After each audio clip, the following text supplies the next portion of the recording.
কসবা টিভির পক্ষ থেকে স্বাগতম। শুরুতেই শিরোনাম। চাঁপাইনবাবগঞ্জ নাচলে নিজ অর্থায়নে ৭ কিলোমিটার রাস্তা মেরামত করে প্রশংসায় ভাসছেন সমাজসেবক আমিন কর্মকার। মোহাম্মদ নাসিম, চাঁপাইনবাবগঞ্জ প্রতিনিধির তথ্যচিত্রে জানাচ্ছেন আকলিমা রশিদ ঝালি।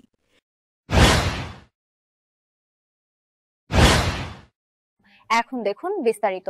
চাঁপাইনবাবগঞ্জের নাচল উপজেলার ৪ নং নিজামপুর ইউনিয়নের ধবলদিঘিপাড়া গ্রাম থেকে রাউতারা পর্যন্ত চাঁপাইনবাবগঞ্জের নাচল উপজেলার ৪ নং নিজামপুর ইউনিয়নের ধবলদিঘিপাড়া গ্রাম থেকে রাউতারা পর্যন্ত প্রায় ৭ কিলোমিটার কাঁচা রাস্তা নিজ একক অর্থায়নে মেরামত করেছেন সমাজসেবক ও ভেষজ চিকিৎসক শ্রী আমিন কর্মকার।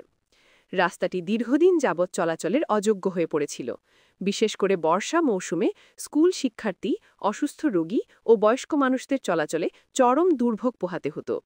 সরকারি কোনো উদ্যোগ না থাকায় আমিন কর্মকার গ্রামের মানুষের কষ্টের কথা ভেবে নিজ উদ্যোগে ও নিজ অর্থায়নে রাস্তা মেরামতের কাজ শুরু করেন।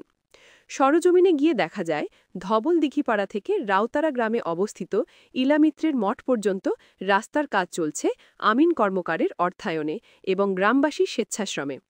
গ্রামের এক প্রবীণ বাসিন্দা বলেন, স্বাধীনতার ৫০ বছর পার হয়ে গেলেও আমাদের এই রাস্তাটি এখনও পাকা হয়নি। কতবার এমপি চেয়ারম্যান সহ বিভিন্ন দায়িত্বপ্রাপ্ত ব্যক্তিদের জানিয়েছি, কিন্তু কোনো কাজ হয়নি।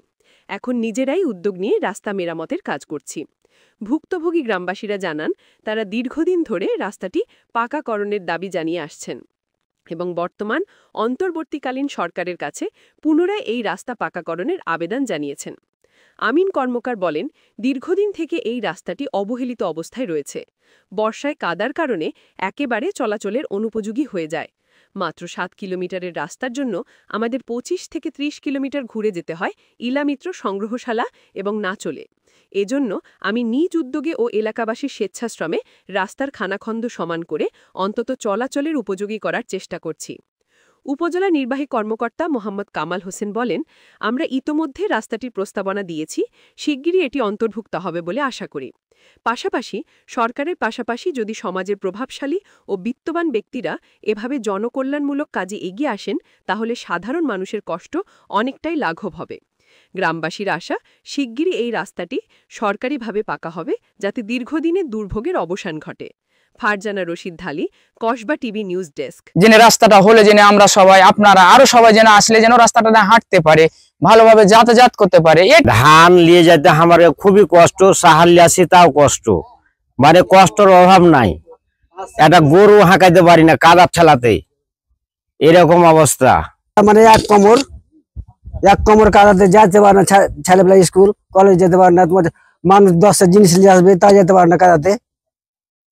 বাড়ির মানুষকে যদি বলি যে কি বলে যে বাজার করলে যেতে পারে না, টাকা থাকলেও যাওয়া যায় না, নুন দিয়ে তো নুন দিয়ে খেতে হয়।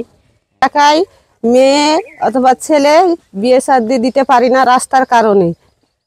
আমিন কর্মকার আমাদের এই রাস্তার ছোট ছোট খালগুলো টানা, এই ট্রাক্টরে টানা দিয়ে পূরণ করে দিতে, শুধুমাত্র চলাচল করার জন্য। আমরা চাই আপনাদের কাছে রাস্তা রোড করার জন্য। খুব আমাদের গাড়ি চালা খুব কষ্ট হয়, বর্ষার সময় তো মানে আসাই যায় না। ধরেন গিয়ে খালে গেছে মানুষজন পড়ে গেছে, মানে আগামী যে গাড়িগুলা সহযোগিতা করার জন্য আমরা তাদের পিছনে আছি। রানী ইলামিত্রর মৃত্যুবার্ষিকীতে আমিন দাদা প্রায় ৪০ কিলোমিটার রাস্তা ঘুরে সেই সংরক্ষণশালায় গিয়েছিল।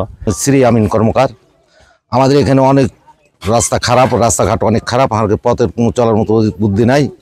এখানে 5টা গ্রাম আমরা, এখানে ধরেন যে 2 নম্বর ধরেন শ্যামপুর যৌবন কবন কার্তিকপুর, ধরল, আমরা 4-5টা গ্রামের লোক খুব উদ্যোগে পড়ে আছি, যার জন্য আমরা নিজেই কিন্তু জিনিসগুলো রেপেন্ট করছি বা নিজেই সব খরচ ব্যবহার করছি। কোনো সরকার বা কোনো ক্যান্ডিডেট আমরা দিয়ে চালাই না আর কি। কিছু ডেভেলপমেন্টের কাজ করতে পারে, এটা আসলে অনন্য একটা দৃষ্টান্তও বটে। হৃদয়ের কসবা টিভির সাথে থাকুন। কেটিভিকে লাইক, শেয়ার, কমেন্ট করুন। শুনছিলেন বিস্তারিত কসবা টিভি।